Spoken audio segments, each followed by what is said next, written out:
You ever wonder what it was like before the invention of the umbrella? No? Well, here's the answer.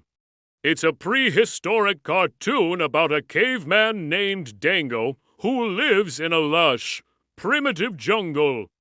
Thick trees rise up round him, and the foliage is dark green and wet.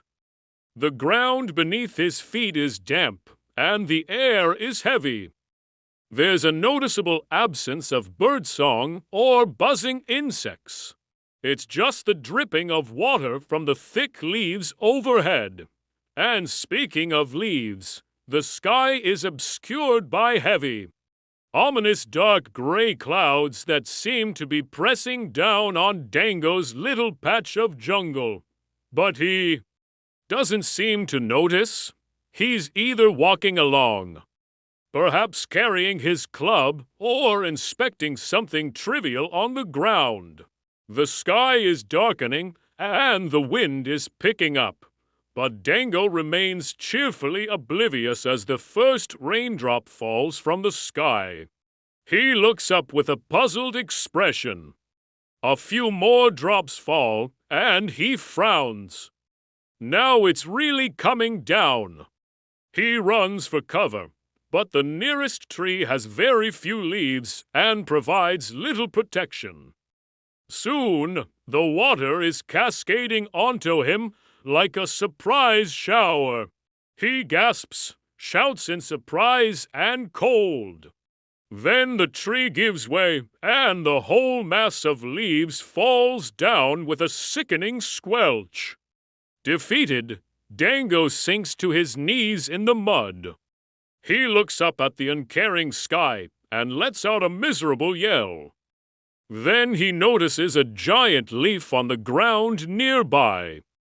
He looks up at the sky, then down at the leaf, then back up at the sky with a sudden gleam in his eye.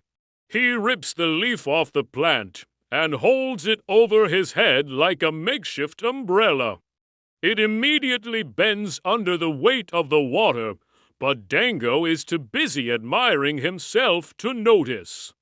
He struts round importantly, but the leaf rips and tears, sending water funneling directly onto his face.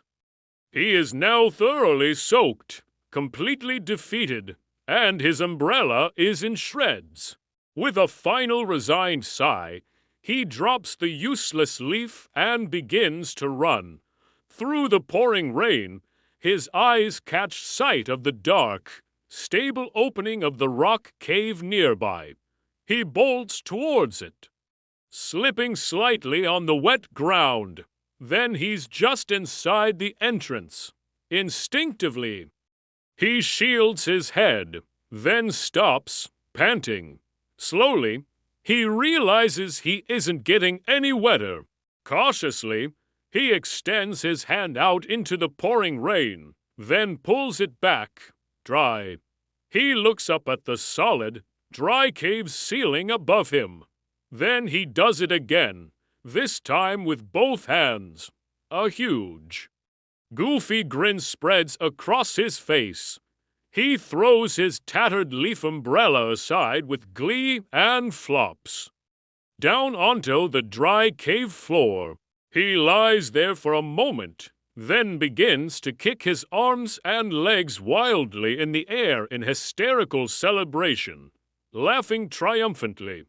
He has discovered the single greatest invention, a roof. In the final shot, we see Dana at the cave entrance. Perhaps she was running to warn Dango about the storm. But seeing him slip and fall, decides it's not worth it. She settles down comfortably on the dry ground, ignoring the rain outside. Dango continues his manic celebration. The last thing we see is the solid, unwavering ceiling of the cave, implying the safety and security that Dango has finally found.